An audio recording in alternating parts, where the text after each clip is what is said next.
passer nos vélos!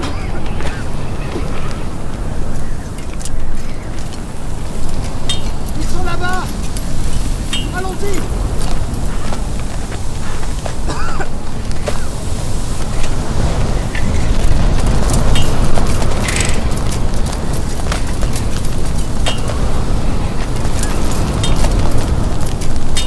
On prend quelle direction?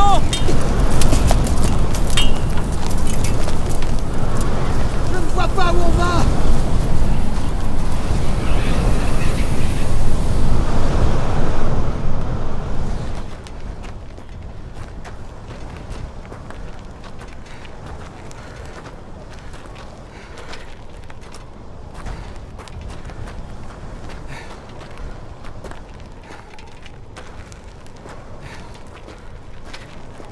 On y est arrivé.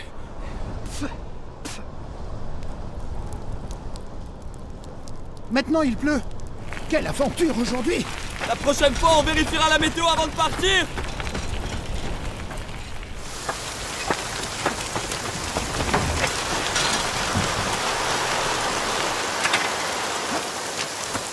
Ancienne Wang! Oui?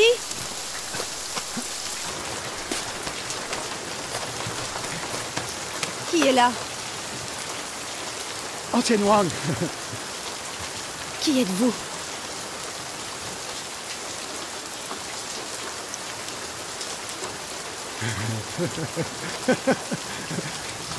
Qui je suis? Tu ne reconnais pas ces deux hommes debout? Ancienne Wang, Mais c'est frère Chou! c'est le frère Lee, tu le reconnais toujours pas? Le frère Lee? Ah, mais qu'est-ce qui vous est arrivé? Dieu a créé l'homme à partir de la poussière. Nous, les humains, on peut seulement transformer les hommes en hommes debout. Une tempête de sable. Et on a failli retourner à notre forme originelle. Regardez-nous. Comme ça, couverts de boue, qui penserait qu'on est humain? Vite, entrez là-bas. Vous avez dû marcher longtemps? Près de 4 heures pour un trajet d'1 heure. Sans la protection de Dieu, on ne serait peut-être pas arrivé aujourd'hui. C'est vraiment grâce au Seigneur. Essuyez-vous. Merci. C'était vraiment la protection de Dieu.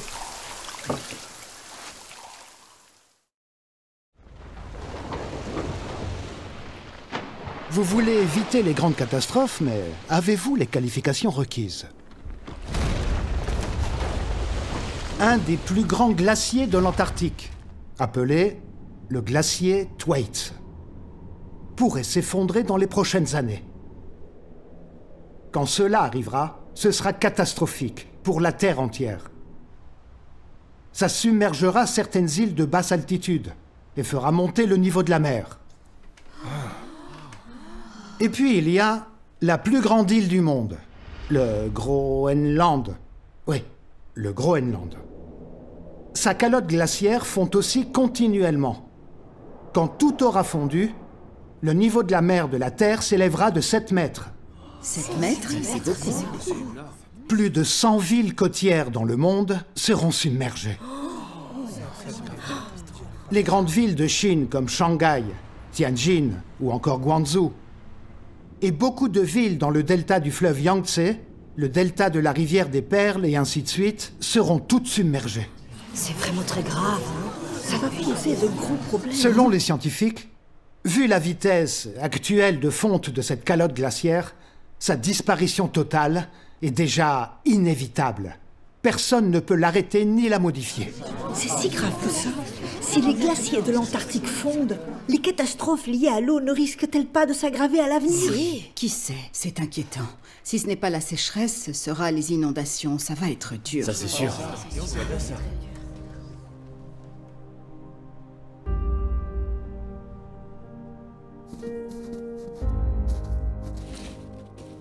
Les ours polaires sont si mignons, ils sont si doux. Oui.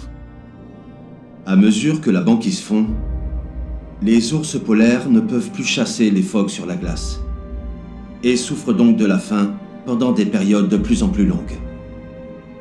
Les scientifiques prédisent que dès les années 2030, il n'y aura plus de glace dans l'Arctique pendant l'été et que les ours polaires seront menacés d'extinction.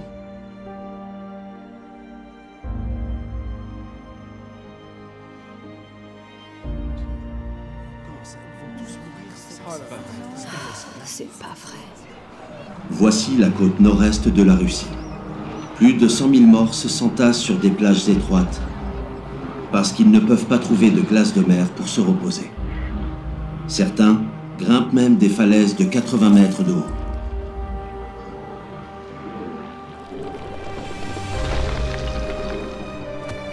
Mais, malheureusement, ces endroits deviennent leur tombeau.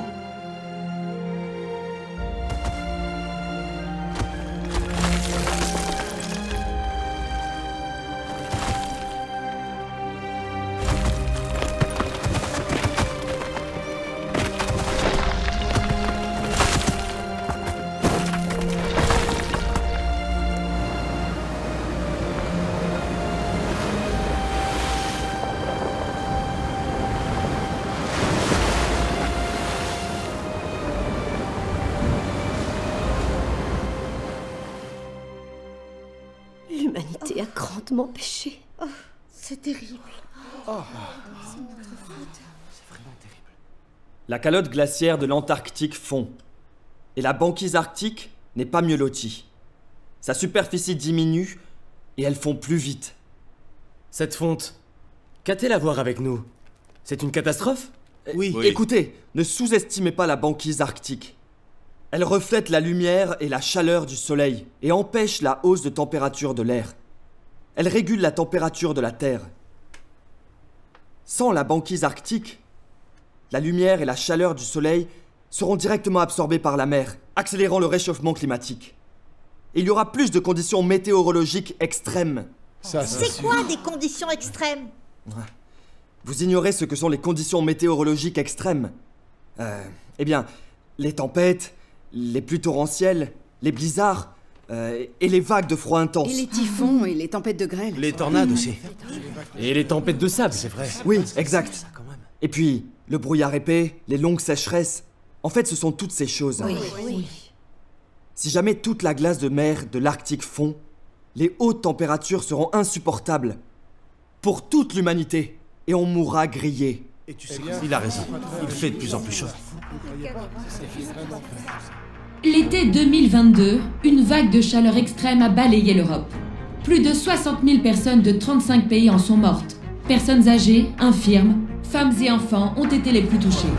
En 2017, l'État du Texas aux États-Unis a subi de graves inondations suite à l'ouragan Harvey. Le cumul de précipitations pendant cet ouragan a atteint un pic de 1539 mm.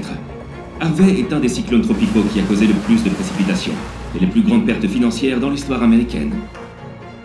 Les études montrent que le réchauffement climatique a augmenté les niveaux de vapeur d'eau dans l'atmosphère, ce qui est une des principales causes des inondations du Texas.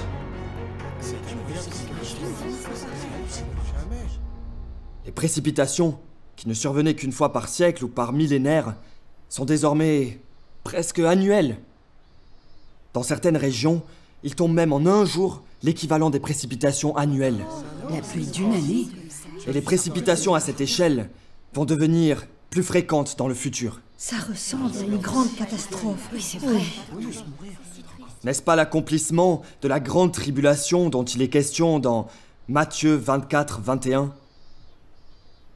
Les tribulations seront si grandes qu'il n'y en a point eu de pareil depuis le commencement du monde jusqu'à présent, et qu'il n'y en aura jamais.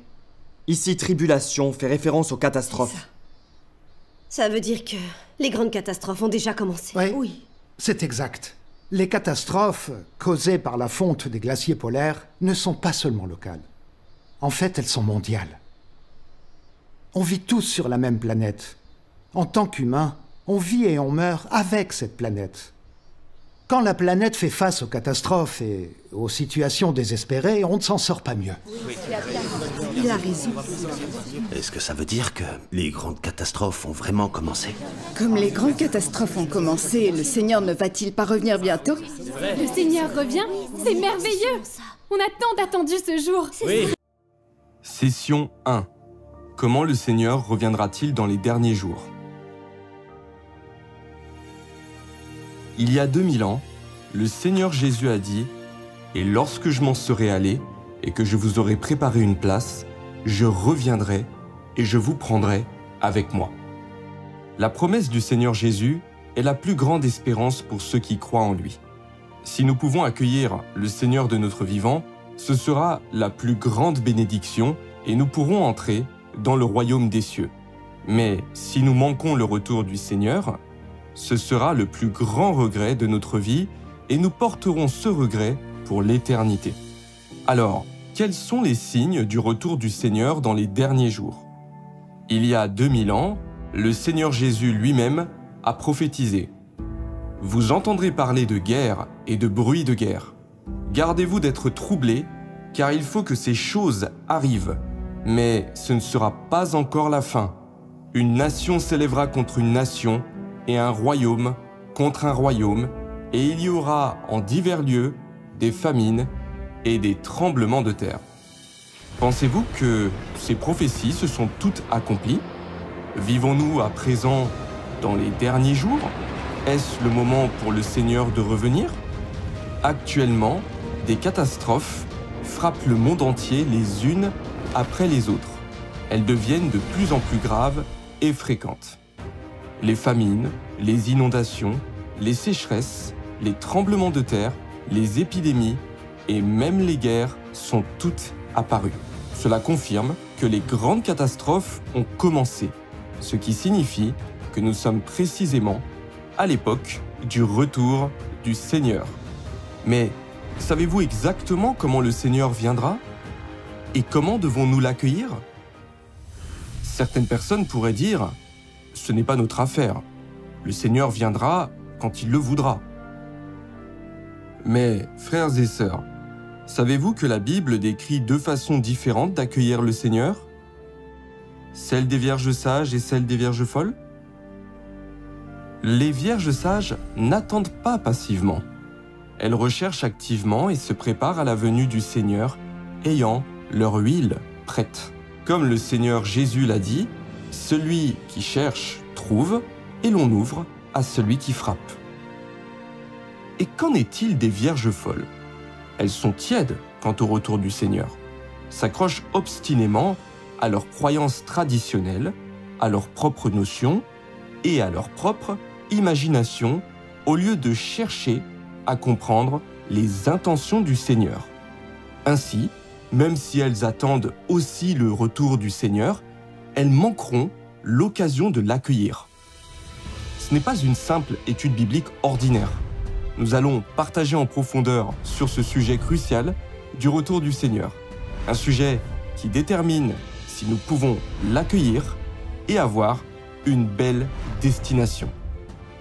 Si vous voulez survivre aux catastrophes à venir, être une vierge sage, préparer votre huile, accueillir le retour du Seigneur Jésus et obtenir une belle destination, alors le thème d'aujourd'hui est d'une importance capitale pour vous.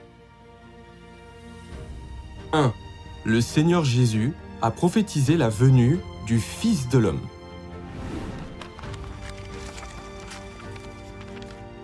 Frères et sœurs, commençons par discuter d'une question essentielle. Comment le Seigneur viendra-t-il exactement dans les derniers jours? Beaucoup, dans le monde religieux, croient que le Seigneur descendra assurément sur les nuées.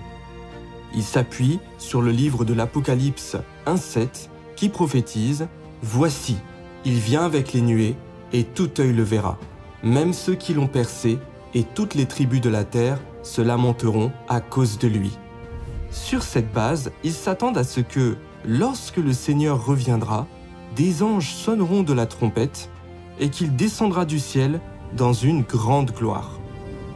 Le retour du Seigneur sur les nuées s'accomplira certainement. Cela ne fait aucun doute. Mais vous êtes-vous déjà arrêté pour réfléchir attentivement à comment cette scène se réalisera concrètement? L'Écriture dit « Toutes les tribus de la terre se lamenteront à cause de lui ». Logiquement, le Seigneur descendant sur les nuées devrait être un jour de grande joie et de célébration. Alors pourquoi toutes les personnes se lamenteront-elles? Il y a ici un mystère profond qui mérite d'être exploré. La Bible contient en réalité de nombreuses prophéties concernant le retour du Seigneur et la descente sur les nuées n'en est pas la seule.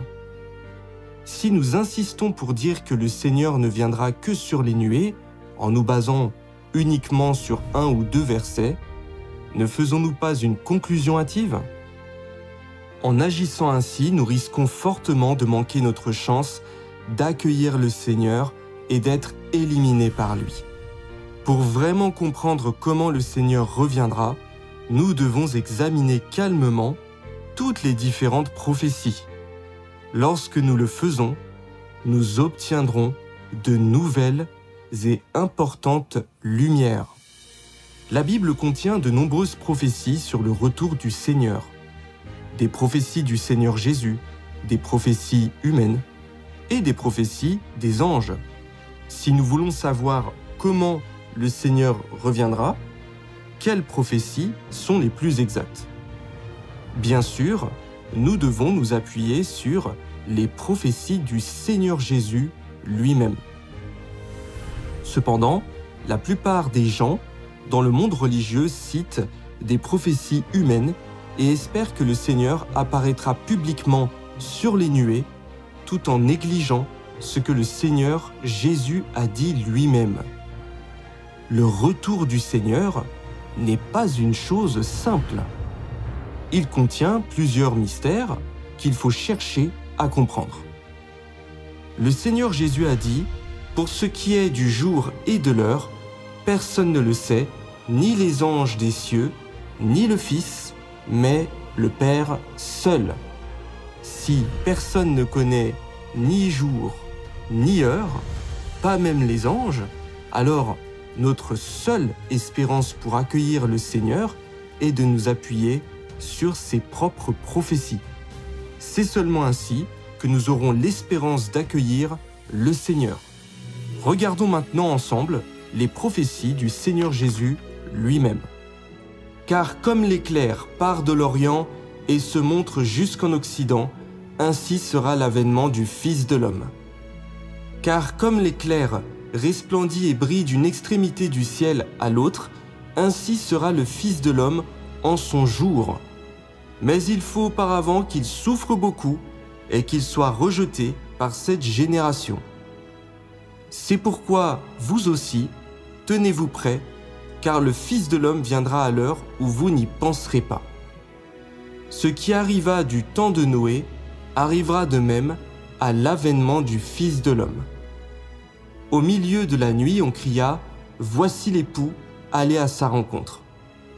Si tu ne veilles pas, je viendrai comme un voleur, et tu ne sauras pas à quelle heure je viendrai sur toi. Voici, je viens comme un voleur. Voici, je me tiens à la porte et je frappe.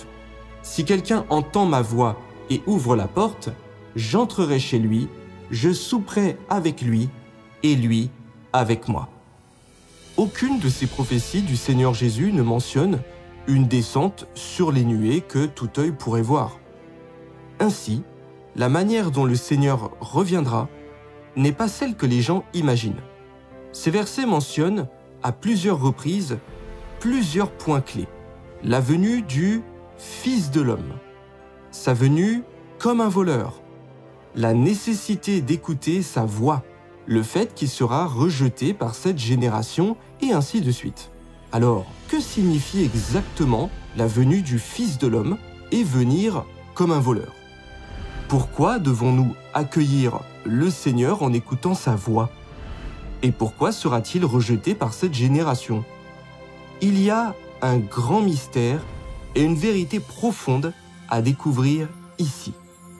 Frères et sœurs, réfléchissons tout d'abord à une question. Toutes ces prophéties mentionnent la venue du Fils de l'homme. Que signifie le terme « Fils de l'homme » ? A. Le corps spirituel de Dieu, invisible et surnaturel. B. Quelqu'un né d'un être humain, avec une apparence humaine normale et un processus de croissance normal. C.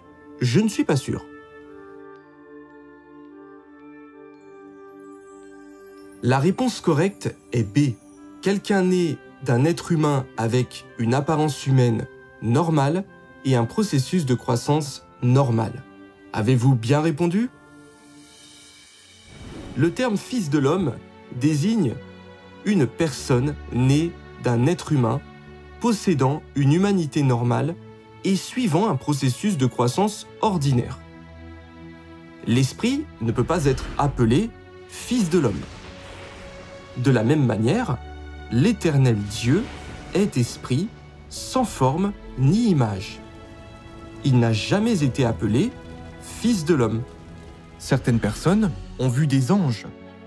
Ce sont des corps spirituels et eux non plus ne peuvent être appelés fils de l'homme.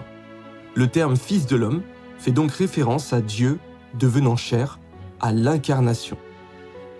Le Fils de l'homme et un corps spirituel sont des opposés exacts. Le Fils de l'homme naît d'êtres humains ordinaires et apparaît comme une personne tout à fait normale. Pensons au Seigneur Jésus. Il avait l'apparence et la vie d'un homme ordinaire. Il mangeait, dormait et avait les mêmes besoins qu'un être humain normal. Lorsque le Seigneur Jésus a prophétisé qu'il reviendrait en tant que Fils de l'homme dans les derniers jours, il voulait dire qu'il deviendrait chair une seconde fois pour nous sauver. Que Dieu devienne chair signifie que Dieu dans les cieux revête un corps humain pour devenir un homme. Il a un corps charnel normal, une humanité normale, visible, tangible et réelle.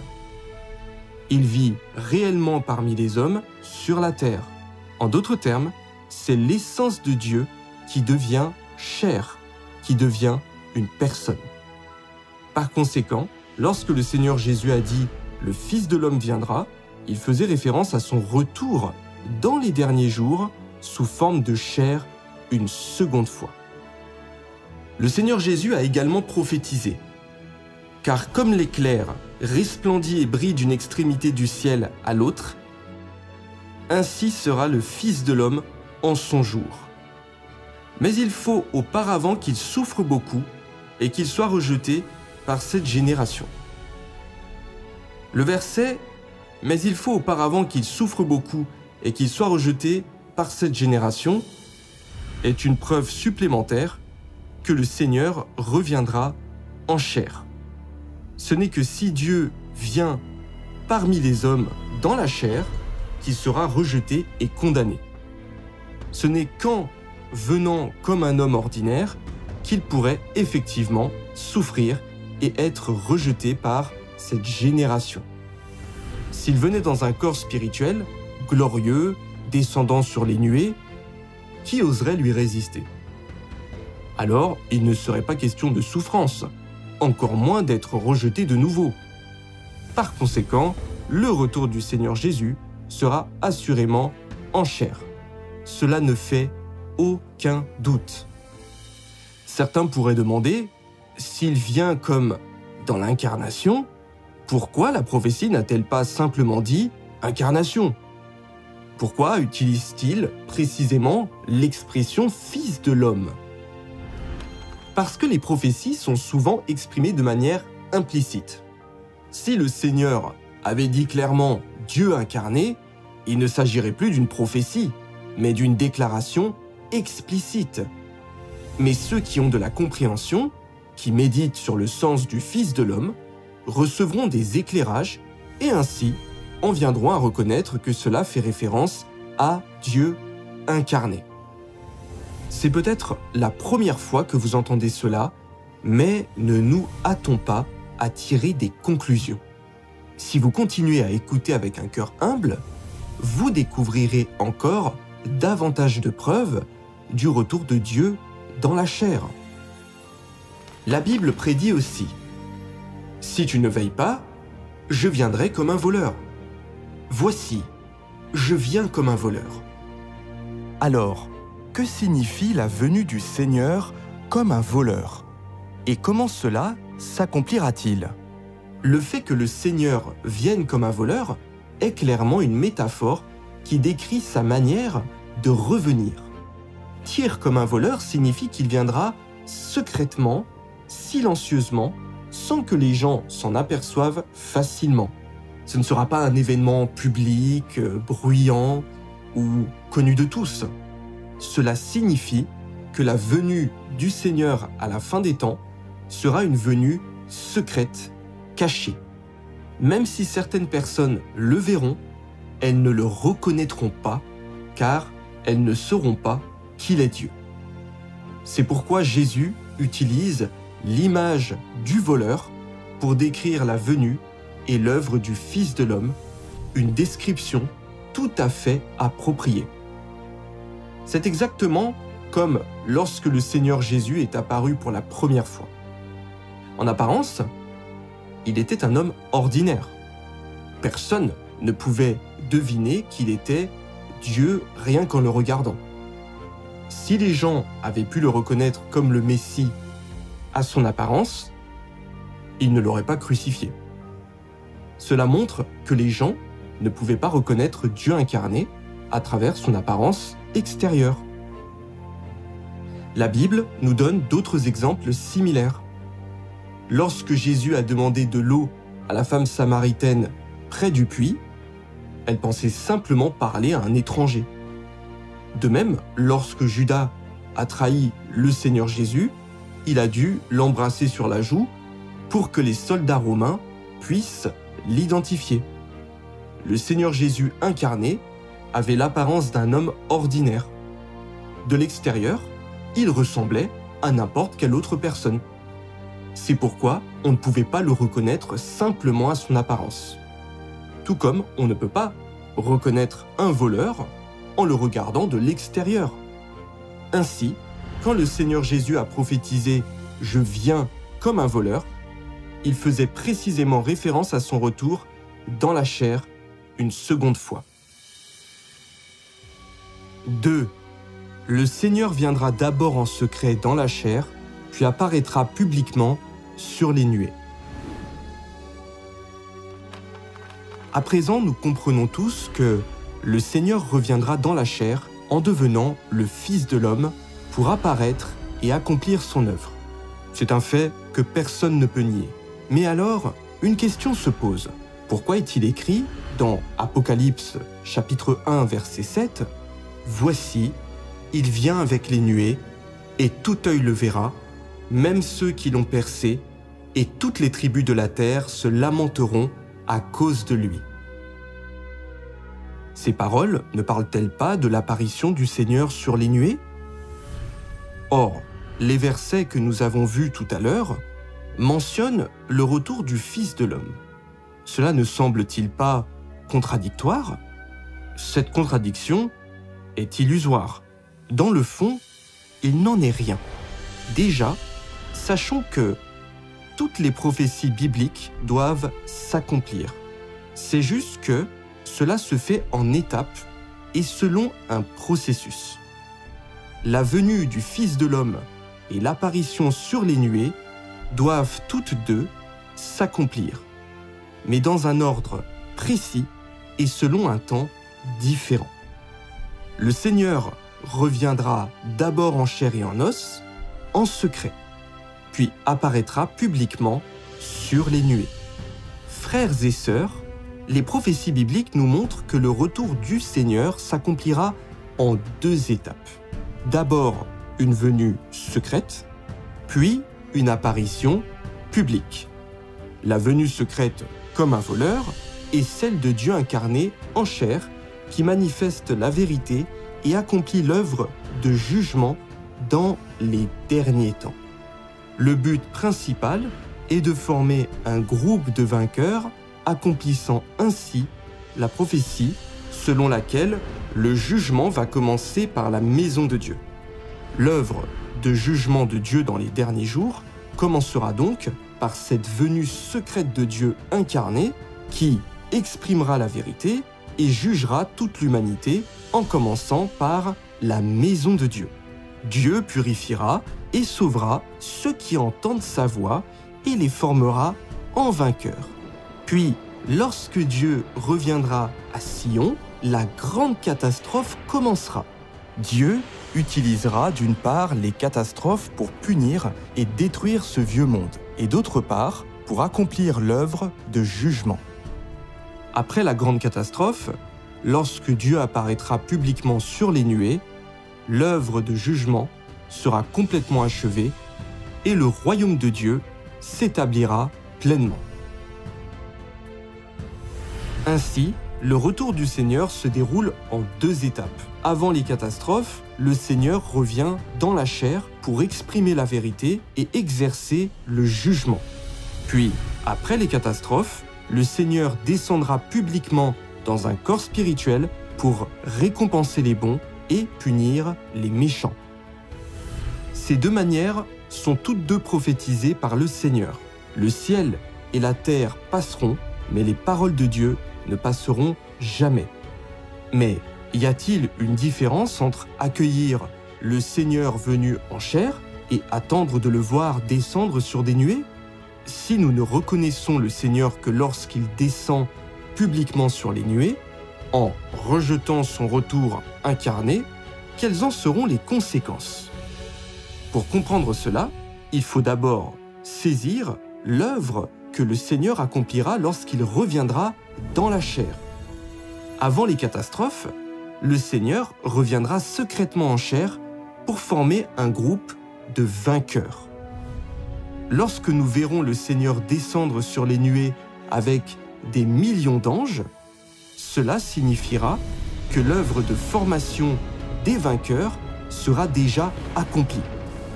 L'apparition publique du Seigneur sur les nuées interviendra alors que les catastrophes toucheront à leur fin. Si nous attendons seulement ce moment-là, nous serons déjà éliminés, ayant perdu l'opportunité d'être parmi les vainqueurs. Quelle perte immense! C'est précisément ce que signifie le verset de l'Apocalypse. Voici, il vient avec les nuées, et tout œil le verra, même ceux qui l'ont percé, et toutes les tribus de la terre se lamenteront à cause de lui.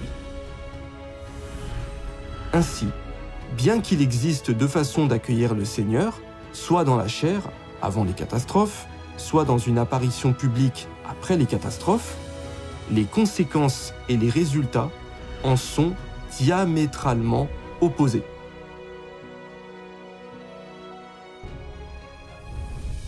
Frères et sœurs, réfléchissons à cette question.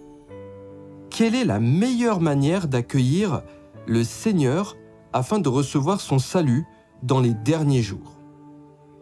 A. Attendre que le Seigneur vienne sur les nuées. B. Accueillir le Seigneur lorsqu'il revient secrètement dans la chair pour la seconde fois. C. Je n'en suis pas sûr. La bonne réponse est B. Accueillir le Seigneur lorsqu'il revient secrètement dans la chair pour la seconde fois. Si nous attendons que le Seigneur descende sur les nuées après les catastrophes, nous aurons manqué le salut de Dieu dans les derniers jours et nous serons jetés dans les ténèbres où il y aura des pleurs et des grincements de dents. 3. Pourquoi Dieu doit-il s'incarner dans les derniers jours?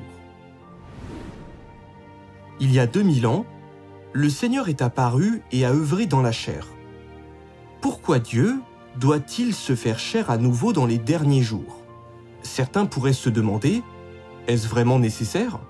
Dieu ne pourrait-il pas accomplir cette œuvre en esprit, comme l'a fait l'Éternel Dieu dans le passé? C'est une bonne question. Mais nous devons d'abord nous rappeler que la manière dont Dieu œuvre, que ce soit en tant qu'esprit ou en devenant chair, n'est pas décidée par une personne, mais par Dieu lui-même. La méthode que Dieu choisit est déterminée par les besoins de son œuvre et les besoins de l'humanité corrompue. Dieu choisit toujours la manière la plus efficace pour accomplir son œuvre et la plus bénéfique pour sauver l'homme. Pour comprendre pourquoi Dieu doit s'incarner, il faut d'abord comprendre l'œuvre que Dieu va accomplir dans les derniers jours.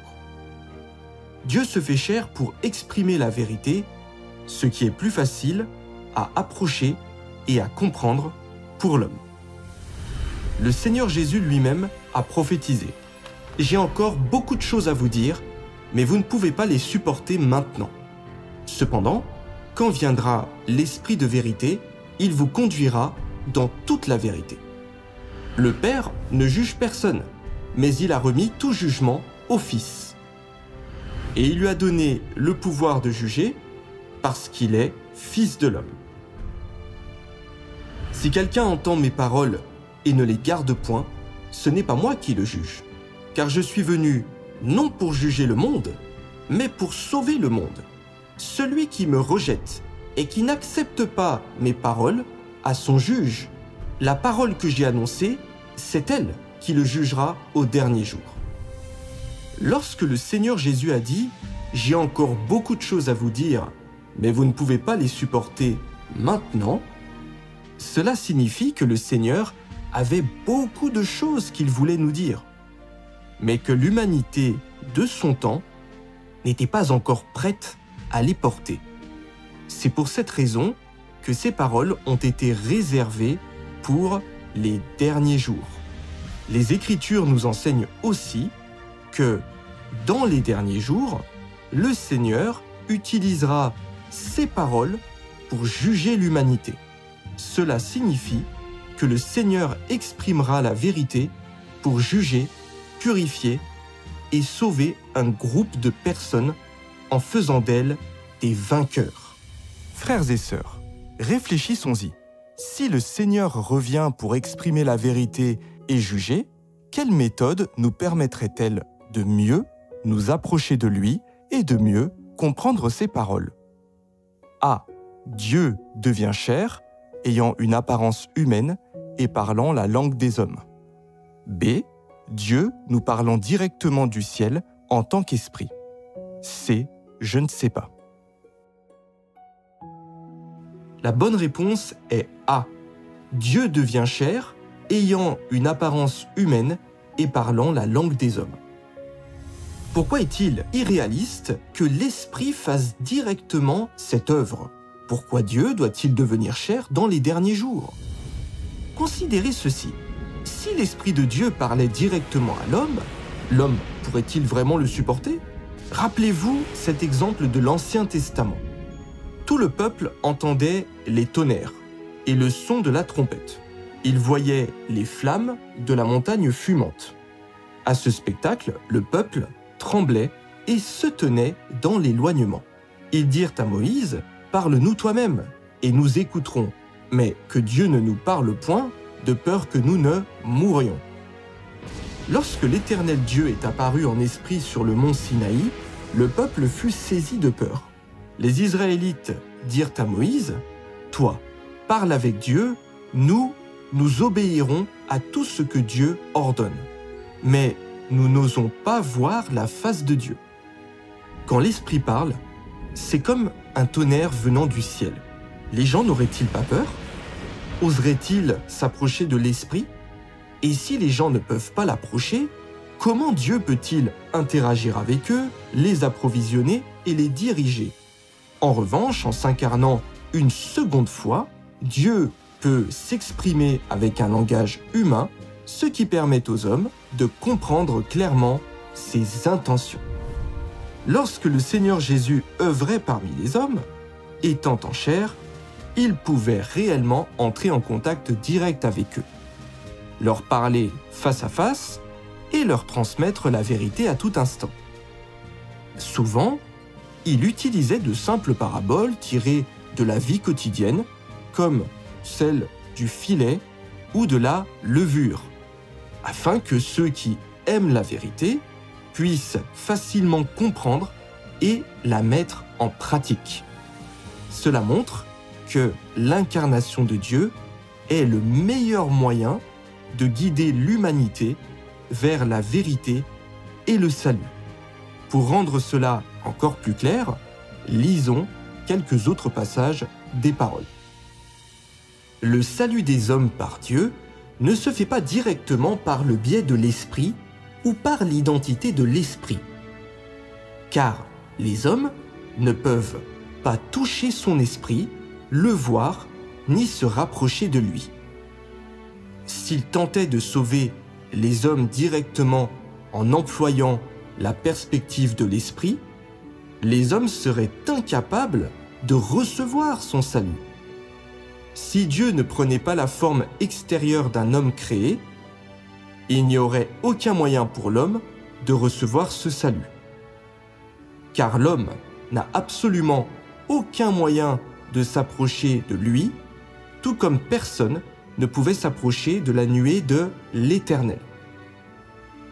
Ce n'est qu'en devenant un être humain créé, c'est-à-dire que ce n'est qu'en mettant sa parole dans le corps de chair qu'il s'apprête à devenir, qu'il peut personnellement façonner la parole en tous ceux qui le suivent. Alors seulement les hommes peuvent entendre et voir sa parole par eux-mêmes. Et en plus, gagner sa parole et par ce moyen, parvenir à être complètement sauvés. C'était l'avantage de Dieu devenant chair.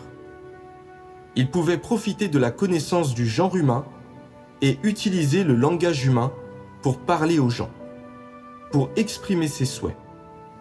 Il expliqua ou traduisit à l'homme son langage profond et divin que les gens avaient du mal à comprendre dans la langue humaine, de façon humaine. Ceci aida le peuple à comprendre ses intentions et à savoir ce qu'il voulait faire. Il pouvait aussi tenir des conversations avec les gens depuis une perspective humaine, employant le langage humain et communiquer avec les gens d'une manière qu'ils comprenaient.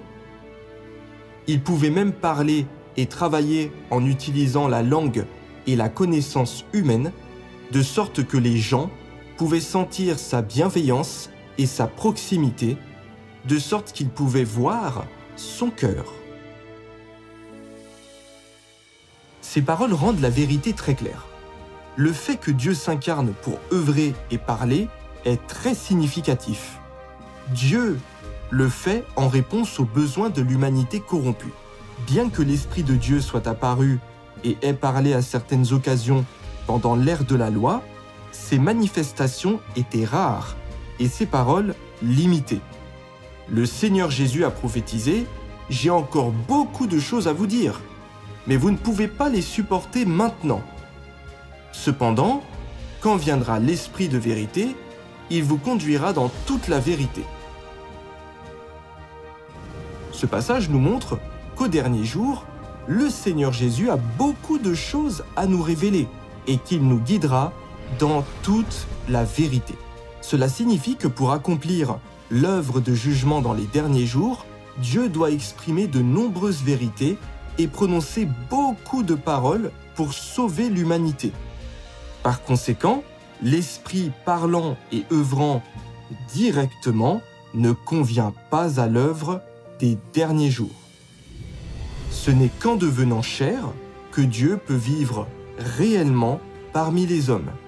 Et cela permet aussi aux hommes de mieux comprendre la vérité. En même temps, cela met en lumière leurs notions, leur imagination et leur tempérament corrompu.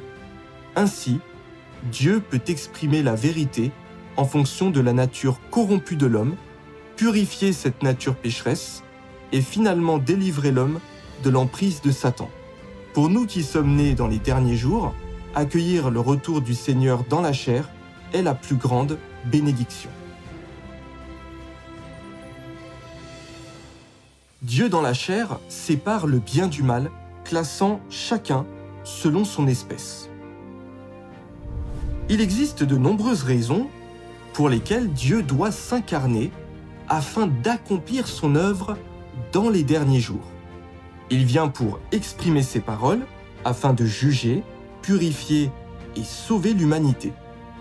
En même temps, c'est aussi pour révéler les gens, éliminer les gens et classer chacun selon son espèce en séparant les brebis des boucs, le bon grain de l'ivraie, les bons serviteurs des mauvais, afin que Dieu puisse récompenser les bons, punir les méchants.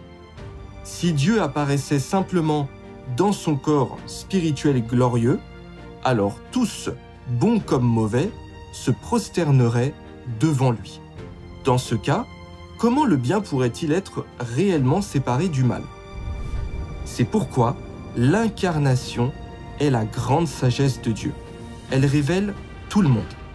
Ceux qui cherchent sincèrement la vérité et qui écoutent la voix de Dieu sont les vierges sages. Même si Dieu incarné a une apparence ordinaire, ils reconnaissent à travers les vérités qu'il proclame qu'il est le Seigneur Jésus revenu. Cela accomplit parfaitement ce que le Seigneur Jésus a dit. « Mes brebis entendent ma voix, je les connais et elles me suivent. » En revanche, à cause de son apparence ordinaire dans la chair, les vierges folles le jugent, le condamnent et lui résistent à la hâte. Ils sont ainsi révélés comme les méchants et destinés à être éliminés et punis. Ainsi, c'est une grande sagesse de Dieu de revenir en chair dans les derniers jours, car cela permet de révéler la nature de chacun et de classer chacun selon son espèce. 4. Comment accueillir le Fils de l'homme en écoutant la voix de Dieu? Quand Dieu revient dans les derniers jours, c'est en tant que Fils de l'homme pour accomplir l'œuvre de jugement parmi les hommes. Or, s'il est un Fils de l'homme ordinaire et normal, et que sa divinité ne peut pas être perçue à travers son apparence extérieure, comment pouvons-nous l'accueillir? Nous pouvons trouver le chemin de pratique en examinant ensemble quelques versets. « Mes brebis entendent ma voix, je les connais et elles me suivent. Voici, je me tiens à la porte et je frappe. Si quelqu'un entend ma voix et ouvre la porte, j'entrerai chez lui, je souperai avec lui et lui avec moi. » Que celui qui a des oreilles entende ce que l'Esprit dit aux églises. Ces prophéties nous montrent clairement que la clé pour accueillir le Seigneur est d'entendre sa voix. Pourquoi avons-nous besoin de nous concentrer sur l'écoute? Si le Seigneur revenait simplement sur les nuées à la vue de tous, il suffirait de regarder. Mais comme il reviendra en chair, son apparence extérieure sera celle d'un homme ordinaire, sans signe surnaturel visible.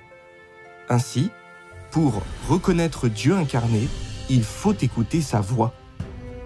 C'est pourquoi le Seigneur Jésus a dit « Mes brebis entendent ma voix, je les connais et elles me suivent. » La clé pour accueillir le Seigneur est d'entendre la voix de Dieu. Seule cette manière permet de l'accueillir. Entendre la voix de Dieu, c'est écouter les nombreuses vérités qu'il exprimera à son retour. Des vérités inédites que les hommes n'ont jamais entendues auparavant. Les vierges sages entendent ces paroles du Fils de l'homme, les reconnaissent comme la vérité, la voix de Dieu et accueillent joyeusement le Seigneur. Elles savent que seul le Christ est la vérité, le chemin et la vie. Mais ceux qui entendent ces paroles et y restent indifférents ou refusent de les accepter sont les vierges folles. Elles seront abandonnées par le Seigneur et tomberont dans de grands désastres, pleurant et grinçant des dents. Le Seigneur Jésus a aussi dit « Au milieu de la nuit, on cria « Voici l'époux, allez à sa rencontre ». Cela nous enseigne que dès que nous entendons quelqu'un témoigner que Dieu est revenu et a exprimé de nombreuses vérités, nous devons vite vérifier si ces paroles viennent vraiment de Dieu. Si c'est le cas, nous devons les accepter et nous soumettre. Car les brebis de Dieu entendent la voix de Dieu. Quand les brebis entendent ces paroles, elles ressentent qu'elles sont vraies, qu'elles portent autorité et puissance, qu'elles sont profondes et mystérieuses, et ne sont pas quelque chose que l'homme peut exprimer. Elles reconnaissent alors du fond du cœur que ces paroles viennent du Saint-Esprit, la voix de Dieu. C'est ainsi que les vierges sages entendent la voix de Dieu et accueillent le Seigneur. Frères et sœurs, réfléchissons maintenant à une question et voyons ce que chacun a compris aujourd'hui. De quelle manière Dieu reviendra-t-il dans les derniers jours? A. Il reviendra sur les nuées, parce qu'il est déjà revenu en chair il y a 2000 ans. B. Il reviendra secrètement en esprit. C. D'abord, il reviendra secrètement en chair.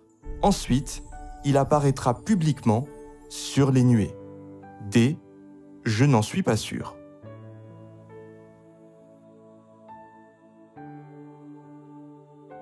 La bonne réponse est C.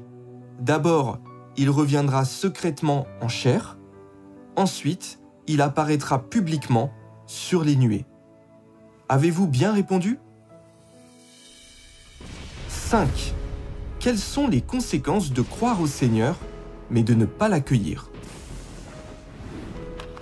Frères et sœurs, après avoir étudié les prophéties du Seigneur Jésus, nous comprenons mieux comment il reviendra dans les derniers jours et l'œuvre qu'il accomplira.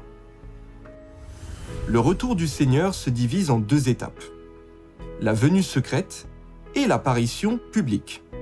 Tout d'abord, le Seigneur reviendra comme un voleur, c'est-à-dire que Dieu s'incarnera et reviendra secrètement pour exprimer la vérité et accomplir l'œuvre de jugement dans les derniers jours. Cette étape vise principalement à perfectionner un groupe de vainqueurs conformément à la prophétie. Le jugement va commencer par la maison de Dieu.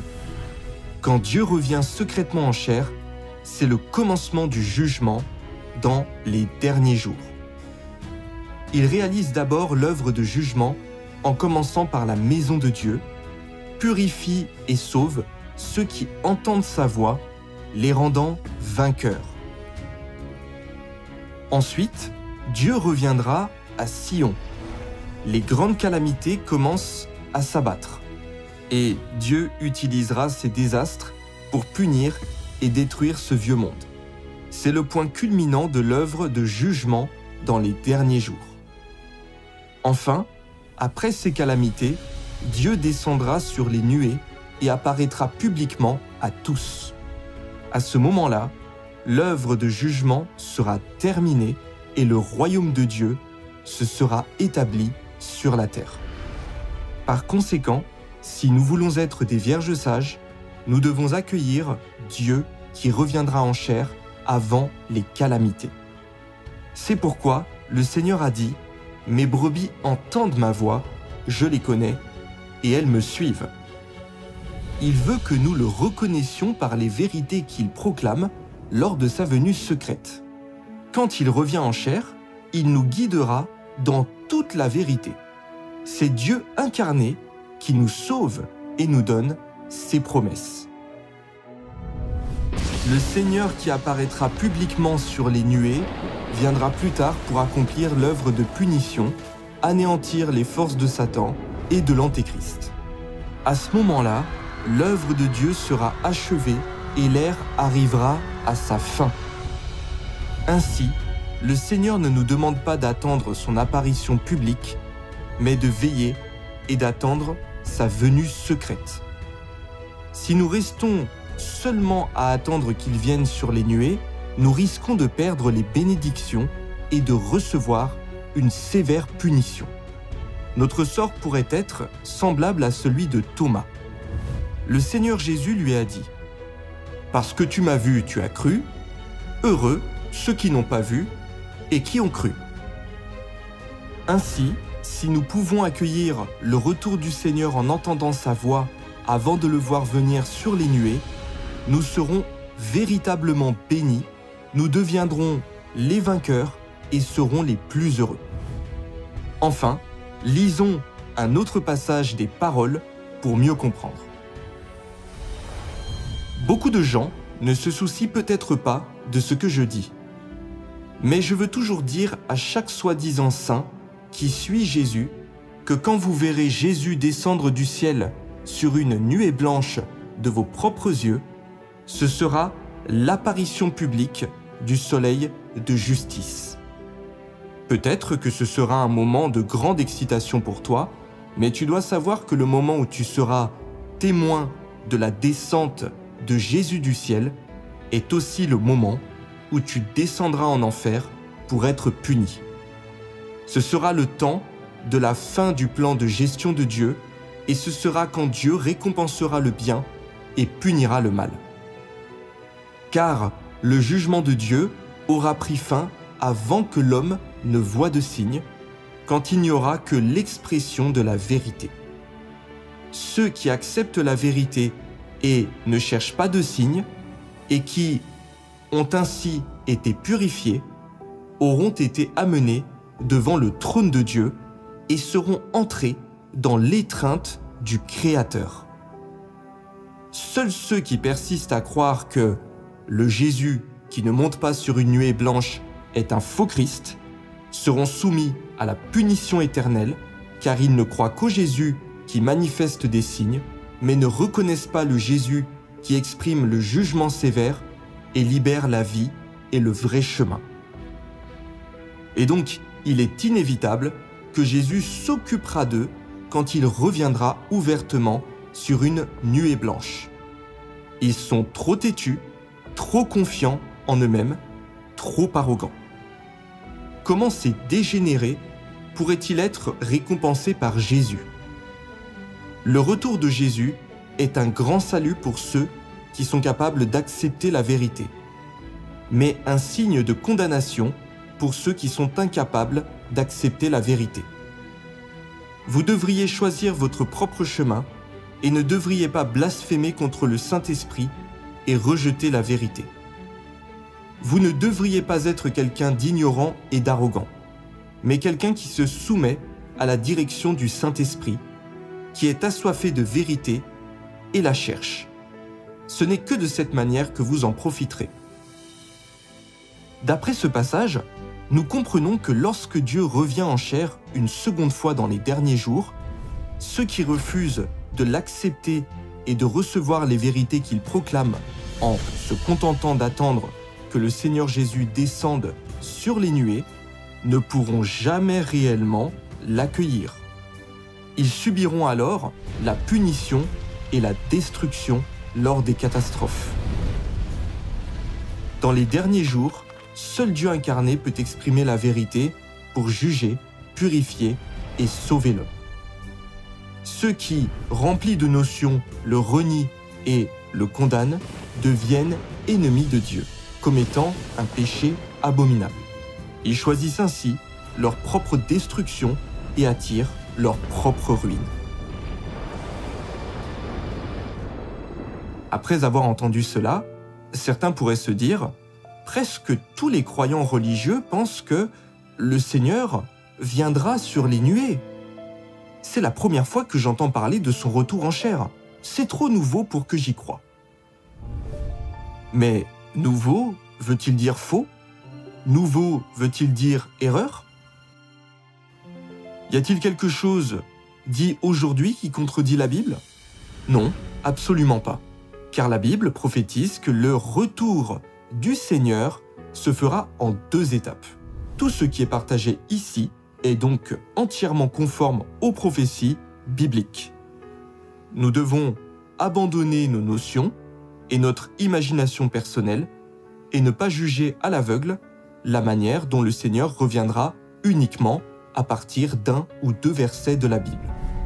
Pourquoi, il y a 2000 ans, les Israélites qui attendaient ardemment le Messie ne l'ont-ils pas reconnu et l'ont-ils crucifié? C'est parce qu'ils avaient défini la venue du Messie selon leurs propres notions et leur propre imagination.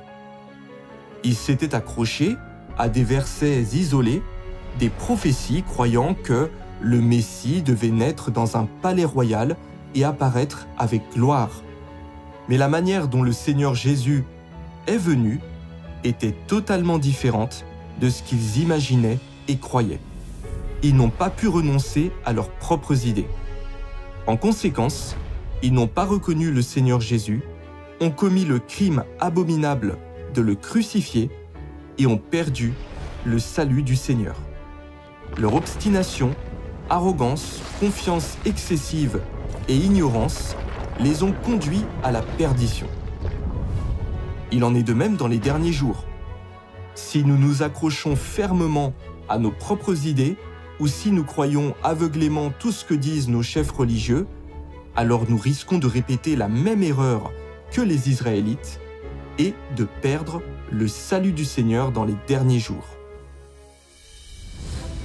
La sagesse de Dieu est plus haute que les cieux. L'œuvre de Dieu ne dépend d'aucun homme. Il agit selon son plan parfait et selon nos besoins. Même si toute l'humanité lui résiste et refuse de l'accepter, cela ne changera rien au plan de Dieu. Le fait que Dieu se fasse chair, de nouveau, pour apparaître et œuvrer, est une immense bénédiction et un salut pour nous qui vivons dans les derniers jours. C'est l'amour et la sollicitude de Dieu envers l'humanité. Chaque fois que Dieu se fait chair, il fait face au rejet et à la persécution. C'est donc toujours nous, l'humanité, qui bénéficions de l'œuvre de Dieu. Si vous dites « je ne veux tout simplement pas l'accepter », alors au final, c'est vous-même qui subirez la perte. La venue du Seigneur est une chose très importante. J'espère que chacun prendra cela au sérieux. Traitez cela avec prudence. Examinez-le attentivement. Surtout, ne manquez pas cette occasion et ne le regrettez pas pour le reste de votre vie.